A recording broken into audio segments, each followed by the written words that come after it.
أعوذ بالله من الشيطان الرجيم بسم الله الرحمن الرحيم الحمد لله رب العالمين وصلى الله على سيدنا محمد وآله الطيبين الطاهرين اللهم صل على محمد وآل محمد. If we open to page 39, which is lesson 1, we finished the foreword, which was a brief introduction about the science of Usul, legal theory, how it developed, how it evolved, and how it reached us until this very day.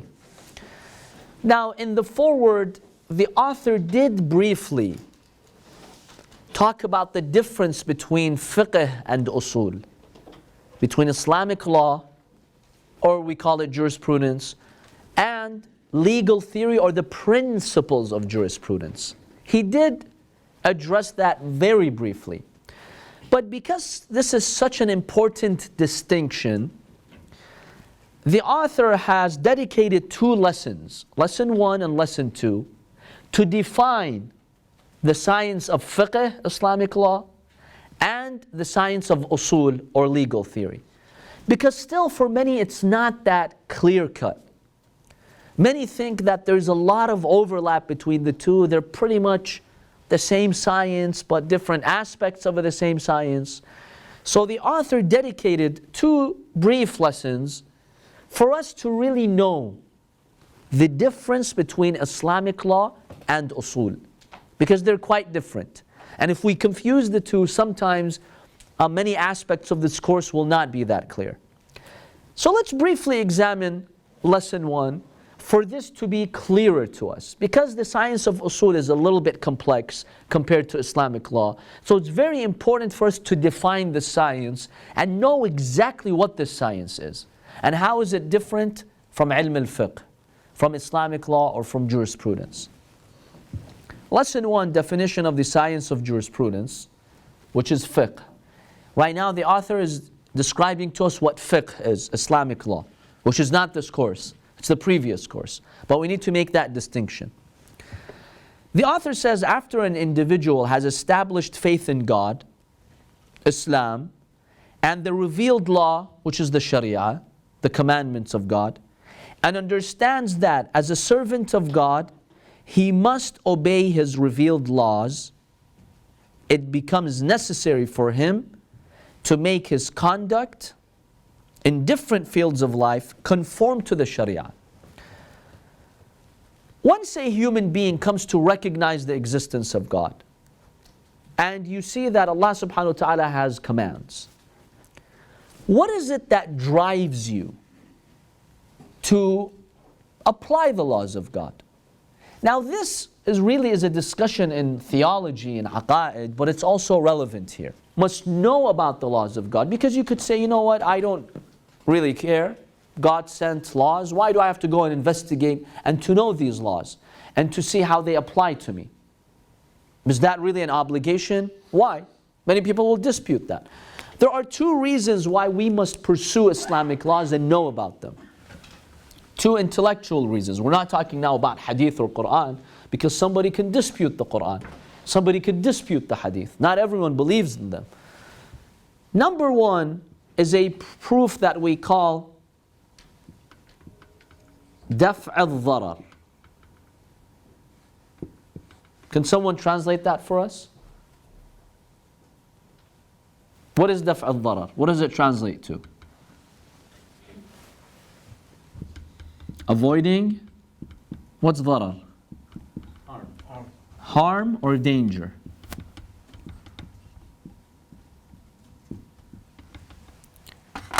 Our intellect tells us to avoid harm or danger. Even if you're not sure, you don't have yaqeen about this danger, as long as there is the chance, the possibility that you could end up in harm or danger, what does the intellect tell you? Avoid it. Let me give you an example. Let's say you're driving to Ann Arbor, and there's I-94 that you can take, or there's another freeway that you can take. What's the other freeway to the north? M5, M4. You have a highway that takes you to Ann Arbor. You have 2 freeways to choose from. two paths. You know for sure that if you take I-94, you'll be safe and you'll get to your destination. But if you take the M4 or the M5, there's a possibility, you've been hearing rumors that there's a gang of looters, of thieves. They're stopping cars on the freeway and they're confiscating their belongings, stealing their wallets, or even killing them. You have no certainty whatsoever. For you, it's a rumor, really. You've been hearing these rumors. You don't know if this is true or not. But you have two paths. You could take I-94, you could take M5. And there's nothing that stops you from taking I-94. You know, for you, it's pretty much the same. Maybe there's a 5-minute difference. One of them is closer than the other. Now, when there is the possibility of harm or danger on the other freeway, whereas I-94, you know for sure that there is no such gang that's going to do harm to you or pose danger to you. What does your intellect say? Which one should you take? The safer one. Take the safe one. As an obligation or just a recommendation? No. As an obligation. Why? Because if you violate this command of the intellect and you ended up taking M5 or M4, and then there happened to be a gang and you were in trouble, they either killed you or they just stole your belongings, do you have an excuse? You're at fault. You're at fault. No one will accept your excuse. People will tell you, look, you heard those rumors, you should have taken it seriously. You're at fault. If there's a child with you that you took on that freeway, you're at fault and you could go to court. The judge will tell you there was danger. You don't have the yaqeen of that danger, but the possibility of danger was there. You could have taken another path. Now sometimes you don't have another path, the child is dying, you have to take him to the hospital in Ann Arbor, that's a different case. No, we're talking about two paths. One will safely take you there. One, you don't know. Could take you, it could not take you. If you disobey your intellectual command, are you at fault or not? You're at fault. So if you're at fault, this intellectual command, is it an obligation or just a recommendation? It's an obligation. Because a recommendation is not something that you'll be at fault if you disobey. Like the mustahabbat. The mustahabbat that we have in Islam, if you don't do them, are you at fault? No, you're not at fault. This proof, intellectual proof, tells you need to obey the laws of God. How so? You've got two paths.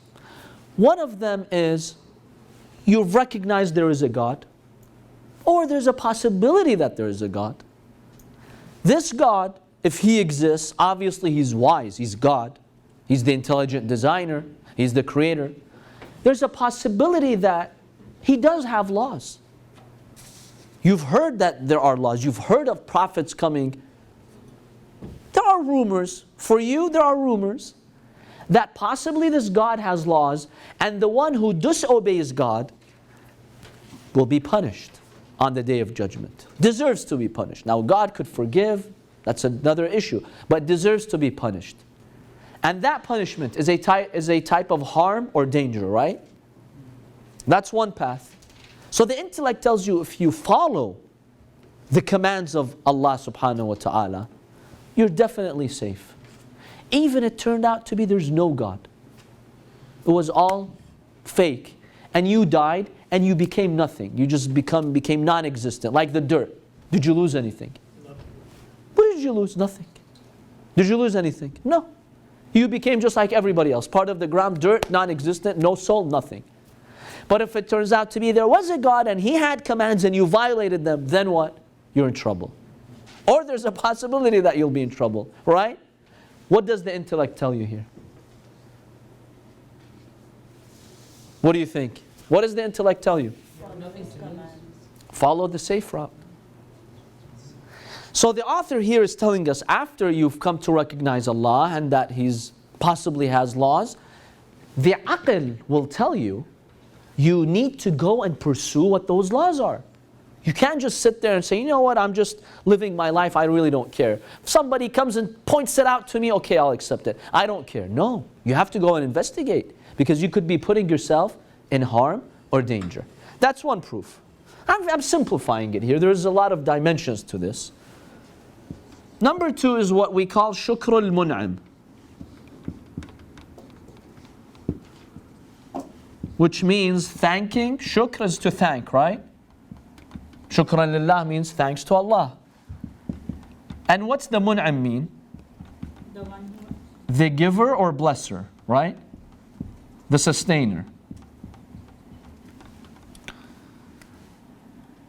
When you look at the blessings you have in your life, the resources, the oxygen, the water, the food, the clothing, the resources on earth, the sun, the moon, the plants, the food, the crops, the animals, these are all blessings that you're benefiting from, right?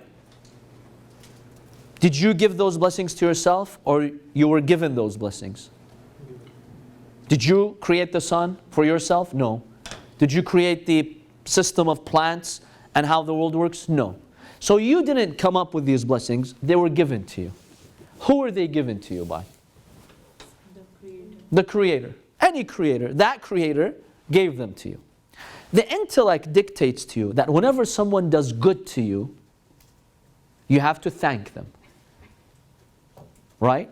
Because if you're ungrateful, you're not thankful, the brain, the intellect considers that as a type of, okay, you're being rude to that thanker, to that, that giver, that blesser. You're being rude, but you're also violating an intellectual principle. The intellect tells you, thank. That's the least you can do, is to thank that giver. This is a moral, intellectual obligation. Now, how do you thank that giver? How do you? Do you just randomly thank the giver? The intellect tells you to thank the giver, you have to know the giver. Because it depends what their status is, right? You know, if your boss gives you something, or your spouse gives you something, or your children, or your parents, or your friend, or your teacher, do you thank them all equally? Or no, it could be different. You know, if you're thanking your wife, it could be by giving her a flower. But do you give your 1-year-old son, to reward him for something, do you give him a flower? No. Do you take a flower to your teacher? It's not customary. So you have to know the status of that person who's done good to you for you to thank them, right? So for you to thank God, the Creator, you have to pretty much have an idea of the status of God, the religion of God, what He wants from you, and the laws of Allah subhanahu wa ta'ala. This intellectual command to thank the sustainer, the giver, shukr al-mun'am, we say in Arabic, pushes you, guides you to find out what God wants, who's the ultimate giver, and to implement it. That's why the intellect tells you, go figure out, what does God want from you? What are the laws? So this is in the first paragraph that the author discusses.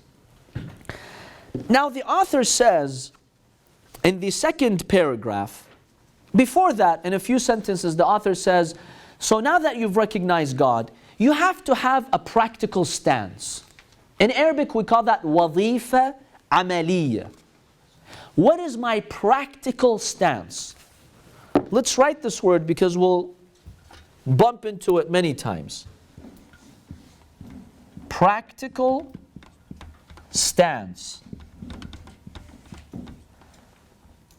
Al-wazifa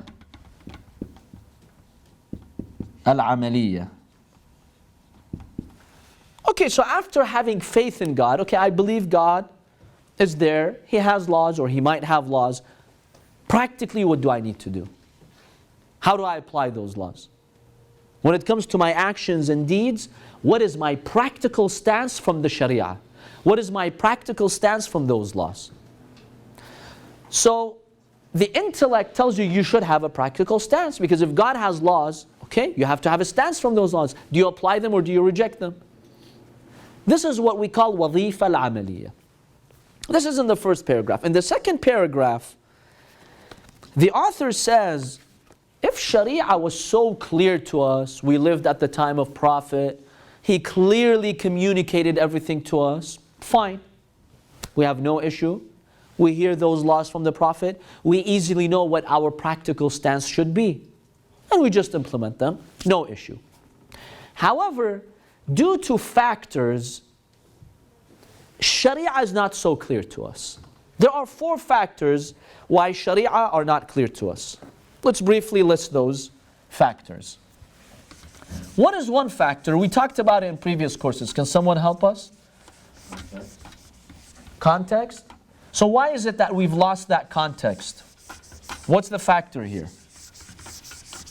We weren't around for it. Exactly, time. So one factor is there's this gap or distance in time. Whenever you're far away from an event in terms of time, obviously you lose a lot of context. You lose a lot of details that would have clarified for you what the Sharia is. You're not sure how the Prophet said it. Did he say these exact words? Were they misinterpreted throughout history? And so on and so forth. So the first factor is the distance in time. We've talked about that. Number 2, an external factor that has made Sharia in some areas ambiguous to us is liars and forgerers. You had people who had a political agenda, for instance, an evil agenda, to play around with the hadiths of the Prophet ﷺ or the Imams. They would intentionally change the hadiths of the Prophet. We've got many of them in history, and the Prophet foretold us about them. He forewarned us that after me the kadhaba, the liars, will flourish. Be careful. So a lot of things, had it been not for these liars and forgers, they may have been clearer to us. But because they added their own hadith, they caused contradictions amongst the hadith. We don't know exactly whether this narrator was reliable or not. These are all factors that made it a little bit ambiguous to us. What else? Can you think of another factor? Change in language? Change in language, yes. Changes in customs and norms. But we'll just put that under gap, distance, or time. Because with time, changes like that naturally happen. What are some others? Taqiyya. What does taqiyya mean? Is it like, let's say that you're Shia and then you say that you're Sunni, something just to save your life? Okay, you gave us an example of it. Taqiyya is whenever, due to certain factors like your safety or the safety of your community, you don't say the truth. We have examples in the Quran of that with Ammar ibn Yasir, in which Allah subhanahu wa ta'ala says, إِلَّا مَنْ أُكْرَهَ وَقَلْبُهُ مُطْمَئِنٌ بِالْإِيمَانِ. Ammar ibn Yasir was forced by the pagans to say that he worships the idols. They killed his parents in front of him by torturing them. So he just said it to protect his life, but in his heart, the Quran says it was filled with faith. Ammar was very upset that he did that. And he put his head on the ground and he wasn't willing to move his head from the ground, asking God for forgiveness, when Jibreel brought down this verse. Ya Rasulullah, tell Ammar he's a mu'min. And what he did was taqiyya. Even the Quran mentions the word taqiyya in another verse. إِلَّا أَن تَتَّقُوا مِنْهُمْ تُقَاتٍ. So that's okay. And the Imams of Ahlul Bayt further elaborated, in what instances can you do taqiyya? Sometimes the Imam himself, when there would be a government spy, or the government, if the Imam says the truth, would persecute the Imam or your Shia, the Imam sometimes would not say the truth. He would say a hadith, for example, that gives you the opinion of Abu Hanifa, or he would just change the truth. Why? To protect the Shia. One of the ways in which the Imams protected the Shia was through taqiyya. Now that's a theological, religious discussion. We don't want to get into it. But sometimes it's not that the narrator lied. He really heard it from the Imam, but the Imam didn't mean it. He was just saying it to save someone's life. His life, the Shia, the community. Because of that external danger. Then later Imams would sometimes come and clarify, or the Imam would later clarify. That clarification doesn't reach us. So we look at some hadiths, wait a minute, how is Imam Sadiq saying this? It's contradicting something else. The reason is taqiyya. Sometimes the narrators would do taqiyya. They heard the real hukum from the Imam alayhi salam, the real law, but they were under political pressure. They were in a gathering and they were asked, what is your opinion? And he didn't really want to show that he's Shia because he would have been killed then and there. The Imams allowed them in certain circumstances to do taqiyya. So they would say something else. That would be documented. Then it creates this contradiction and conflict with other hadiths that speak about the real hukum. And so one of the factors is taqiyya that has given some ambiguity to our sharia. But there are other factors, but these are the primary three factors. Is this clear? So the author is saying that if sharia was so simple and clear, then we would have no issue. But in reality, because of these factors, there's a lot of ambiguity. That's why you see in the second paragraph, in the fourth line, he says, however, numerous factors, such as our remoteness in time, and these other factors that I mentioned, they've confused us, these factors, such that we don't really know what's our practical stance. What's our wazifa al-amaliyya. Then in the following paragraph, the author says that's why you needed the science of fiqh. Islamic law, what does it do? It clarifies for you your practical stance with every issue. When it comes to salah and the details of salah, hajj and the details of hajj, fasting and the details of fasting. What is your practical stance? What do you have to do in these cases? Scholars develop the science of fiqh by analyzing all those hadiths, clarifying some things, and clearly telling you, like the book of rulings, the Risala, telling you what you need to do, what your practical stance is. That's ilm al-fiqh.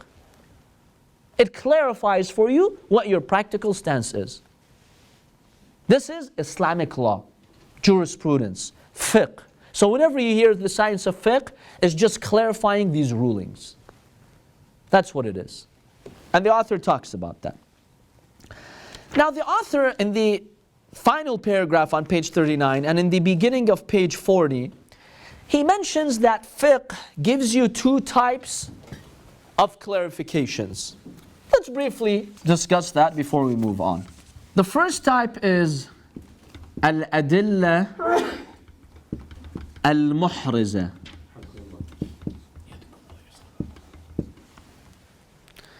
We have two types of rulings in fiqh. The first, al-adilla al-muhriza. We translate them as the securing proofs.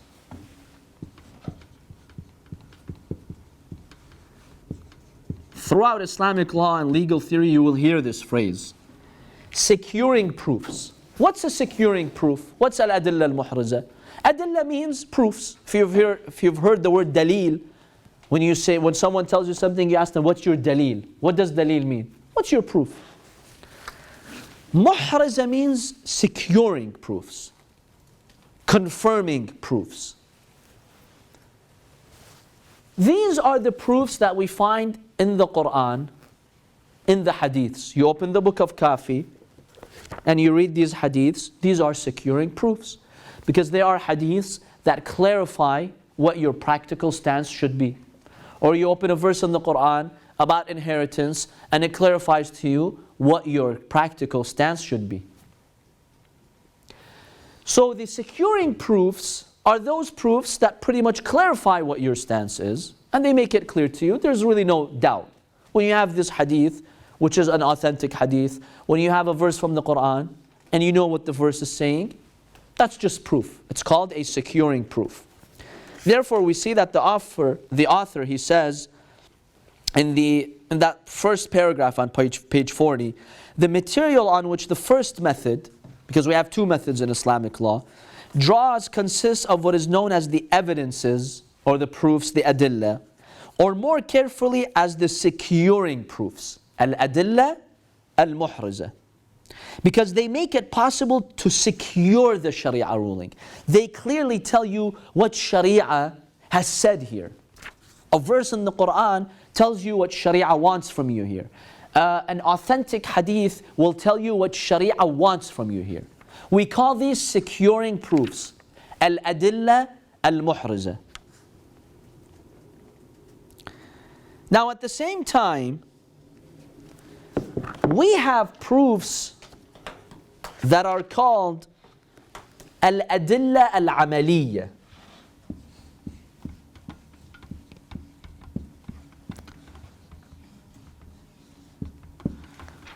What are adilla al-amaliyya? What's the translation?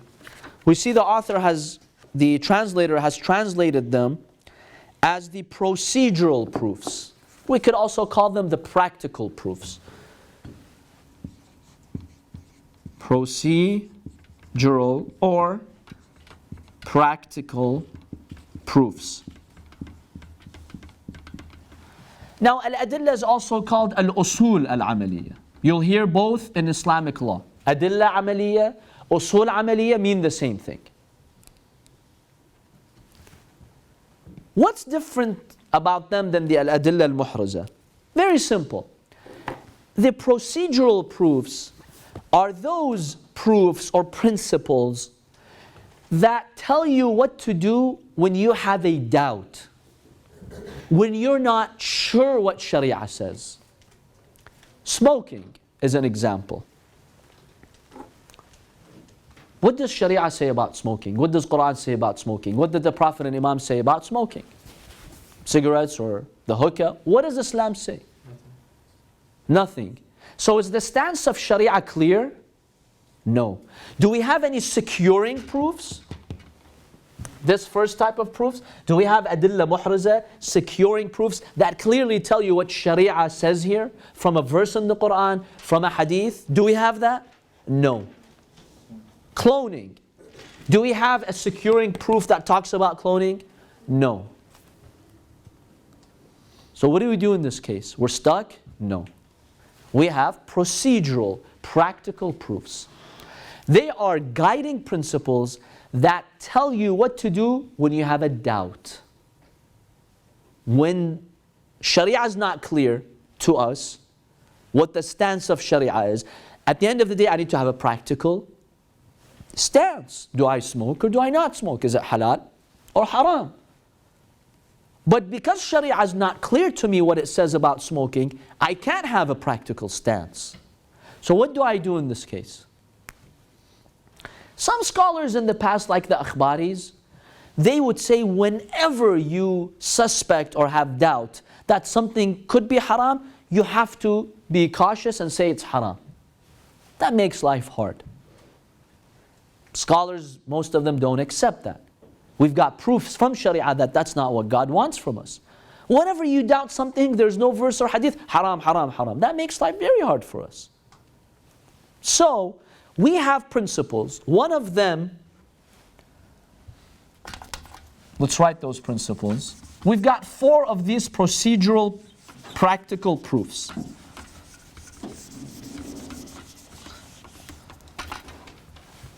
One is called al-bara'a. I don't expect you to memorize these now. We'll discuss these in detail later, inshallah. Later in the course, we'll talk about them. This is just to give you an idea of what we're dealing here, what we're dealing with when it comes to fiqh. Al-bara'a is called the law of exemption. Just know that we have procedural proofs, and they are proofs that when we don't have something clear from Sharia, you use these. But I don't expect you to know the details of them, and for now we don't need to know that. Al-bara'a is the law of exemption. What does the law of exemption say? Whenever you have a doubt about a matter like smoking, and you can't find evidence securing proofs, you can't find them in Quran or Hadith, you assume they're what? Halal. You assume they're halal, and the marji' will issue a fatwa, smoking is halal, unless of course it causes grave danger to your health. Then we know that Allah does not want you to impose that big danger on you. Now what is the what are the circumstances or what are the conditions, the limits of grave danger, that's disputed. Someone could argue if smoking is haram, then eating a hamburger that's full of oil that the damage is doing to your arteries and your heart, okay, that's haram too. Anything that's clearly a big danger to your health is obviously haram. However, if it's not to that point, the law of exemption says, smoking, I have a doubt. What does Sharia say about smoking? I don't know. The law of exemption says, we'll talk about it later inshallah, the law of exemption and what the proof for it is. How did we arrive at this law? There's hadiths about that. And we have an intellectual law as well that backs this up. Anything you don't know is haram, you assume it's what? Halal. That's it. It's as simple as that. So this is one law. We call this adilla amaliyya, usul amaliyya, procedural proof. The law of exemption is a procedural proof that helps you when you're in doubt.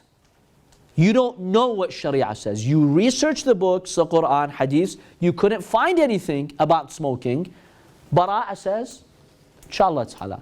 And it's halal. Even if it turned out to be that the Prophet said it's haram, let's say, on the Day of Judgment, you're not held responsible. It's halal for you. The second one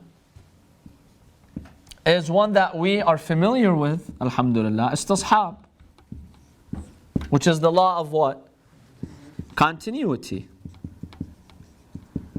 Istishab says you have a doubt, you don't know. You break your wudu or not, this water is pure or not. Istishab says you have a doubt now, but if you have previous certainty, continue that certainty. We call this also a procedural proof. And then we've got two more. One of them is ihtiyat, which is precaution. I don't want to confuse you now, more than just these two. And one of them is called takhir, the law of choice. We'll discuss that in the future. You don't need to know that for now. Just know that we have two types of proofs. We have securing proofs, which means what? What is a securing proof? There is a verse or hadith about it. Anything that has a verse or hadith about it is called what? Securing proof. Anything that you find no hadith, no Quran about it, no particular verse about it, you will call a procedural or practical proof that helps you deal with that doubt. At the end of the day, what do? Can I smoke or no? I need to have a practical stance. Bara'ah or istishab will help you figure that out. So in the science of fiqh, in law, you are using these two types of proofs to clarify what? Sharia. Now here's the important point. These procedural proofs, the four that we have, bara'ah, istishab, law of exemption, law of continuity. Where do we discuss these proofs? How do we get them? That's not in fiqh anymore. That's in usul. These are common elements. Law of exemption is a common element that you will apply in any book of fiqh, whether it's salah, whether it's hajj, whether it's fasting, anything, you will use that. The law of continuity applies to everything, every law, every field. Where do scholars develop these procedural proofs? Where do we develop them, talk about them, where they're applied, where they're not applied, what is the proof to them? Which science deals with that? Because fiqh doesn't deal with that. Fiqh is just looking at rulings, laws. Yes, in fiqh you need these when there is no clear hadith. But these, which science gives you these tools? Usul, legal theory. You need usul to come up with these. Now these are just four procedural proofs.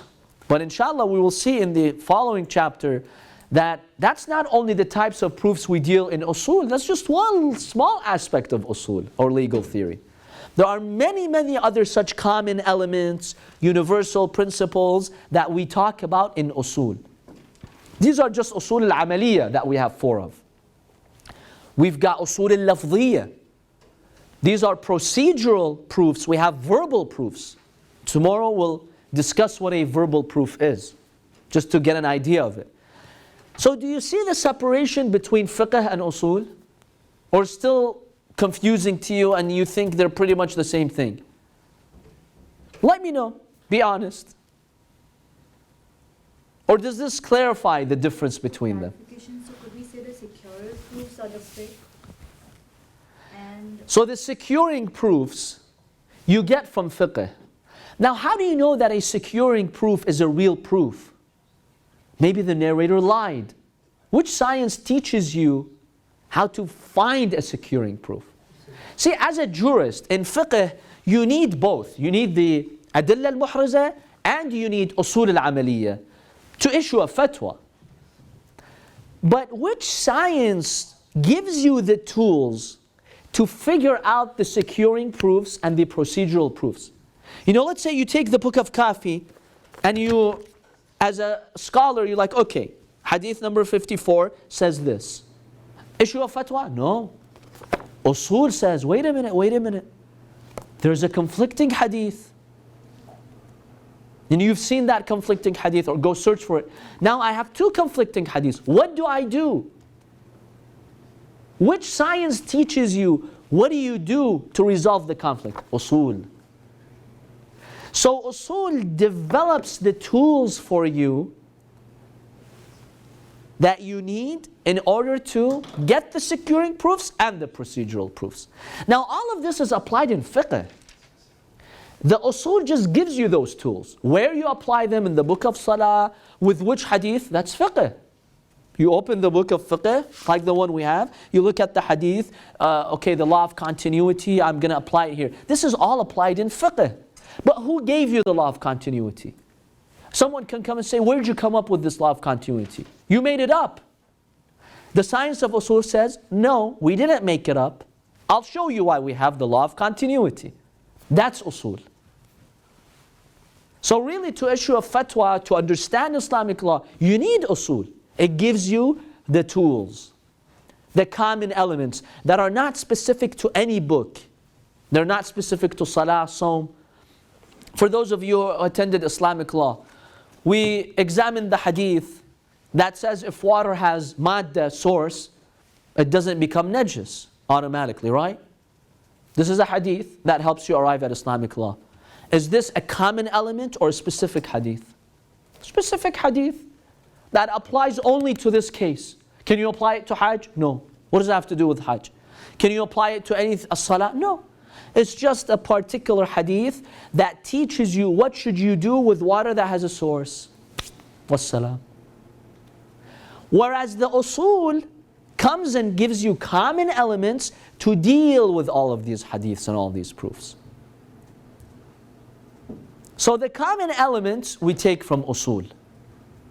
Al-usul al-amaliyya, the procedural proofs, they're applied in fiqh, but where do you discuss them? Not in fiqh. You discuss them in usul. Even the securing proofs. Yes, you do the research in fiqh and go figure out what the hadiths are. But if there's a problem with the hadith, if it's an ambiguous hadith, if it's a conflicting hadith, which science teaches you how to deal with that? Usul. so could we say that the basis of fiqh is usul and the securing proofs? So the foundation of fiqh, yes. Fiqh is this encyclopedia. It's this big body of narrations and verses. What is the foundation for that?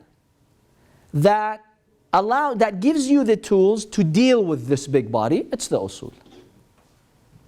That's why we call it the principles of jurisprudence. Jurisprudence is fiqh. The principles, usul al-fiqh, the foundations of fiqh is usul.